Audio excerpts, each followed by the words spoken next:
Hakikisha umeweka hii settings vizuri kabla hujatumia ChatGPT ili iweze kukupa matokeo ambayo ni sahihi, hayana chenga wala kona yoyote. Recently CEO wa OpenAI ambaye ndo wamiliki wa ChatGPT walisema kwamba usiamini sana ChatGPT. Kwa ina maana kwamba sometimes ChatGPT inaweza kukupa matokeo ambayo haitotaka ya kukwaze au ya kukere. So make sure kwamba unaitrain AI iweze kukupa matokeo ambayo ni straightforward, ambayo hayana kona. So unachotoka kufanya ni kwamba utaenda paka kwenye settings hapa, utaklik kwenye settings hapa.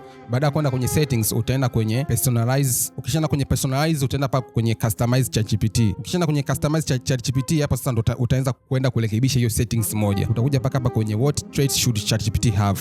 Hii inamaanisha kwamba unataka ChatGPT yako iwe na character ipi au iwe na trait ipi. Unaweza kuambia labda mimi nataka unipe majibu ambayo yamekaa kisayansi sana. Unaweza ukakopia kwangu hii ambayo nimeweza kuiambia kwamba ChatGPT iwe smart, iwe pragmatic, iwe straightforward na make sure ina match my tone. Kama nikiambia kwamba nipe jibu ambalo ni straight, nipe jibu straight. Lakini pia avoid speculation na unnecessary inventions. Yaani kwamba isinipe majibu yale ya labda, yani iwe straightforward. So ukishaweka hiyo settings unaweza pia ukaandika kwamba wewe ni mtu gani na unafanya kitu gani, kwamba ikiwa inatoa majibu ijue inaongea na mtu gani. Kwa hiyo unaweza ukaeleza kama ni mhasibu, unaweza kumwambia bwana mimi ni mhasibu, nataka majibu ambayo yana relate na interest ya uhasibu. Au like ijue tu kwamba inakuwa inaongea na mtu gani. Kwa hata kama ikiwa inatoa mifano yake, let's say inazungumzia kitu fulani, kama itapendeza inaweza ikarelate na field ambayo. So nadhani itakuwa nimekusaidia. Make sure kwamba una set settings vizuri ili ChatGPT iweze kukupa majibu ambayo ni salama.